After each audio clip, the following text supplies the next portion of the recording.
இன்னைக்கு mutton 1/2 kilo, chicken 1 kilo எடுத்துருக்கேனுங்க. அதை வச்சு பள்ளிப்பாளைய சிக்கனும் மட்டன் குழம்பு செய்ய போகிறேன். இதுக்கு 1/2 கிலோ மட்டன் வந்து நம்ம 2 டைம் கழுவிட்டு குக்கரில் வச்சு உப்பும் கொஞ்சம் மஞ்சத்தூளும் சேர்த்து ஒரு 3 விசில் விட்டு எடுத்துக்கணுங்க. அதுக்கப்புறம் குழம்புக்கு வந்து நம்ம தேவையான பொருளெல்லாம் வறுத்து எடுத்து அரைக்க போகிறோம். பொடியெல்லாம் எதுவும் சேர்த்துலிங்க. கொஞ்சம் 2 ஸ்பூன் எண்ணெய் ஊற்றிக்கிறேன். அது கூட கொஞ்சமாக மல்லி விதைகள் சேர்த்திக்கிறேன். அதுக்கப்புறம் கொஞ்சமாக சோம்பு, பட்டை 2 துண்டு,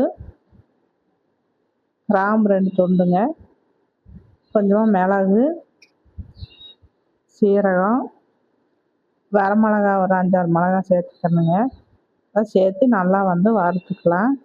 இந்த பச்சை வாசனை போகிற வரைக்கும் நல்லா வறுத்துக்கலாங்க. நல்லா வறுத்து அரைச்சோம்னா நல்லா இருக்கும் குழம்பு.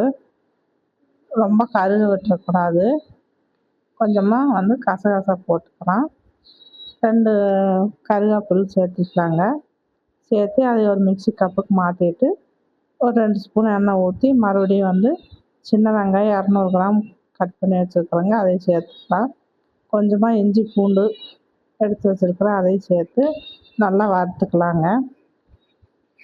வறுத்து எடுத்து வச்சுட்டு நம்ம வந்து சிக்கன் பள்ளிப்பாளையம் செய்யறதுக்கு தேவையான பொருள் பார்த்துடலாங்க.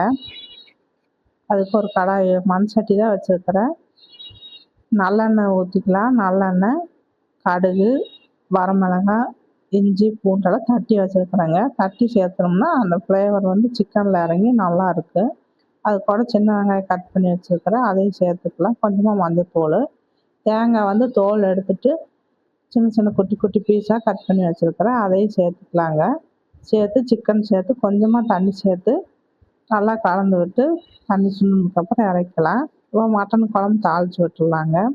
நம்ம அரைச்சி வச்ச விழுது இருக்கு, அது வந்து 2 ஸ்பூன் எண்ணெய் ஊற்றி அந்த விழுது சேர்த்து நல்லா வதக்கலாங்க. அதுக்கப்புறம் மட்டன் வேக வச்சதுக்கப்புறம் சேர்த்து அந்த மிக்ஸி ஜாரு அலசின தண்ணியெல்லாம் ஊற்றி நல்லா கொதிக்க வச்சுக்கலாங்க. தண்ணி சுண்டினதுக்கப்புறம் மல்லித்தழை தூவி இறக்குனா மட்டன் குழம்பு ரெடி ஆயிடும். கொஞ்சமாக உப்பு சேர்த்துக்கலாங்க. இன்றைக்கி சண்டே எங்கள் வீட்டில் இதுதான் ஸ்பெஷலு. உங்கள் வீட்டில் என்ன செஞ்சீங்கன்னு கமெண்ட் பண்ணுங்கள். இந்த வீடியோ உங்களுக்கு பிடிச்சிருந்தா லைக் பண்ணுங்கள், ஷேர் பண்ணுங்கள், கமெண்ட் பண்ணுங்கள், சப்ஸ்கிரைப் பண்ணுங்கள்.